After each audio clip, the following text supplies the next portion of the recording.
សួស្តីបងប្អូនថ្ងៃនេះយើងមកមើលកូនចេកយើងបាទ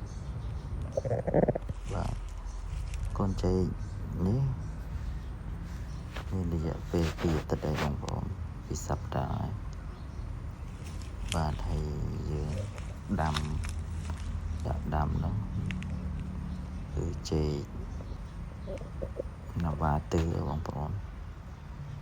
បាទ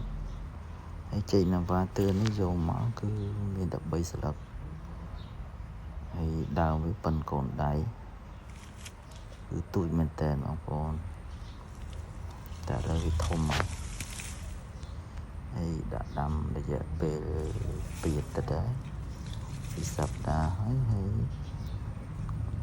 យើងមកមើលទៅវាធំបាទធំលឿនមែនតើឥឡូវខ្ញុំធ្វើការបោចស្មៅបាទ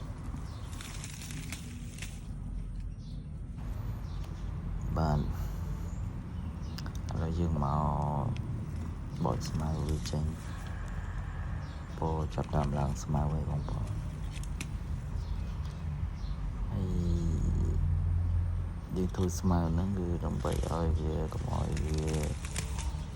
តោងបងប្អូនក្របកុំឲ្យស្មៅហ្នឹងក្របចេកបើសិនជា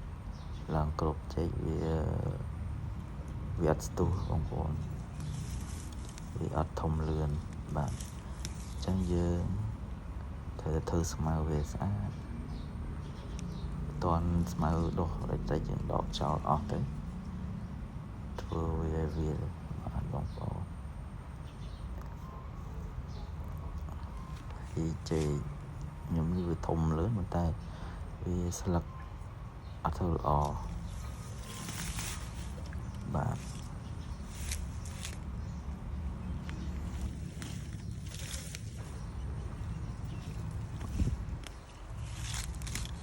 អញ្ចឹងការថែទាំគឺទី1យើង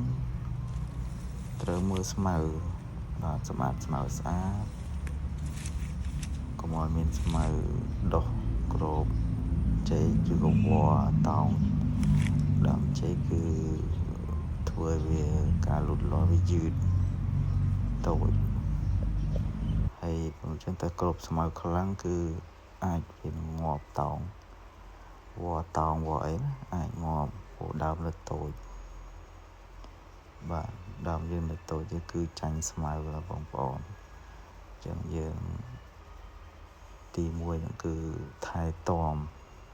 សំខាន់បំផុតហ្នឹងគឺស្មៅនឹងតែម្ដងបាទហើយទី2យើងមើលស្លឹកបាទឃើញតែស្លឹកវាឡើងក្រាលឡើងក្រហមយើងគួរតែកាត់ចេញបងប្អូន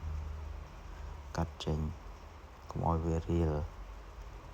ស្លឹកណាមិនល្អនេះដូចបងប្អូនបានមើលឃើញឡើងក្រហមហើយដាច់រលាត់ធាងវាហ្នឹងពណ៌ឡើងក្រហមឡើងក្រាហ្នឹងគឺយើងត្រូវកាត់វាចោលណាបាទកាត់កុំឲ្យវាឆ្លងបាទកាត់វាមកហ្នឹងហើយអានេះខ្ញុំធ្វើបង្ហាញឲ្យបងប្អូនមើលនេះឃើញស្លឹកវាអត់ល្អហើយបាទហើយបើយើងទុកវាទៅវាអន់ហើយវាឡើងមេរោគឡើងមេរោគវាឆ្លងបងប្អូនឆ្លងគ្នាឆ្លងទៅធាងផ្សេងទៀតណាអញ្ចឹងធ្វើកូនចេកយើងអន់ការលូតលាស់ក៏យឺតដែរបងប្អូនអញ្ចឹងយើងកាត់វាចោលអស់ទៅបាទហ្នឹងហើយបងប្អូនកាត់អញ្ចឹងទៅនេះ